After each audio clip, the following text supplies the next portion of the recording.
ಡಿ.ಕೆ. ಸುರೇಶ್ ಅವರಿಗೂ ಕೂಡ ಇಡಿ ನೋಟಿಸ್ ಅನ್ನು ಇದನ್ನ ಸಮಸ್ಯೆ ಮಾಡಿದ್ದಾರೆ. ನೋಡಿ, ಇಡಿ ಅವರು ಒಂದು ಕೆಲಸ ಮಾಡಿಬಿಡ್ಲಿ, ಎಲ್ಲ 135 ಶಾಸಕರ ಮೇಲೆ ಎಲ್ಲರ ಮನೆ ರೇಡ್ ಮಾಡಲಿ, ಎಲ್ಲರ ಮೇಲೆ ನೋಟಿಸ್ ಕೊಡಿ. ಸುಮ್ಮನೆ ಇವೆಲ್ಲ ಇದೆಲ್ಲ ಬಿಟ್ಬಿಟ್ರೆ ಒಳ್ಳೆಯದು. ಯಾಕಂದರೆ ಇದು ಈಗ ಎಲ್ಲದಕ್ಕೂ ಕೂಡ ಇಡಿ ಅವರು ಶಿವಕುಮಾರ್ ಅವ್ರ ಹಿಂದೆ, ಸುರೇಶ್ ಅವ್ರ ಹಿಂದೆ ಭಾಳ ಹಿಂದೆನೂ ಹೋಗಾಯಿತು. ಸೊ ಇದು ನನಗೆ ಗೊತ್ತಿಲ್ಲ, ನೀವು ಹೇಳ್ತಾ ಇರೋದು ಕೊಟ್ಟಿದ್ದಾರಲ್ಲ, ನನಗೆ ಗೊತ್ತಿಲ್ಲ ಕೊಟ್ಟಿದ್ದಾರಾ. ಸೊ ಅವರು ಈಗ ಕಾಂಗ್ರೆಸ್ ಅವ್ರ ಮನೆಗೆ ಎಲ್ಲರೂ ನಾವೆಲ್ಲ ತಯಾರಾಗಿಬಿಡ್ಬೇಕಿನ್ನು. ಇಡಿ ಯಾವಾಗ ಬರ್ತದೋ, CBI ಯಾವಾಗ ಬರ್ತದೋ, IT ಯಾವಾಗ ಬರ್ತದೋ, ನಾವೆಲ್ಲ ತಯಾರಿಕೆಯಲ್ಲಿ ಇರಬೇಕಾಗ್ತದೆ.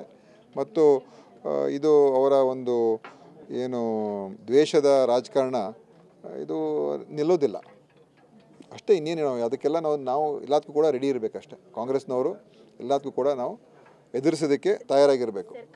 ಡಿ.ಕೆ. ಸುರೇಶ್ ಅವರಿಗೂ ಕೂಡ ಇಡಿ ನೋಟಿಸ್ ಅನ್ನು ಇದನ್ನ ಸಮಸ್ಯೆ ಮಾಡಿದ್ದಾರೆ. ನೋಡಿ, ಇಡಿ ಅವರು ಒಂದು ಕೆಲಸ ಮಾಡಿಬಿಡ್ಲಿ, ಎಲ್ಲ 135 ಶಾಸಕರ ಮೇಲೆ ಎಲ್ಲರ ಮನೆ ರೇಡ್ ಮಾಡಲಿ, ಎಲ್ಲರ ಮೇಲೆ ನೋಟಿಸ್ ಕೊಡಿ. ಸುಮ್ಮನೆ ಇವೆಲ್ಲ ಇದೆಲ್ಲ ಬಿಟ್ಬಿಟ್ರೆ ಒಳ್ಳೆಯದು. ಯಾಕಂದರೆ ಇದು ಈಗ ಎಲ್ಲದಕ್ಕೂ ಕೂಡ ಇಡಿ ಅವರು ಶಿವಕುಮಾರ್ ಅವ್ರ ಹಿಂದೆ, ಸುರೇಶ್ ಅವ್ರ ಹಿಂದೆ ಭಾಳ ಹಿಂದೆನೂ ಹೋಗಾಯಿತು. ಸೊ ಇದು ನನಗೆ ಗೊತ್ತಿಲ್ಲ, ನೀವು ಹೇಳ್ತಾ ಇರೋದು ಕೊಟ್ಟಿದ್ದಾರಲ್ಲ, ನನಗೆ ಗೊತ್ತಿಲ್ಲ ಕೊಟ್ಟಿದ್ದಾರಾ.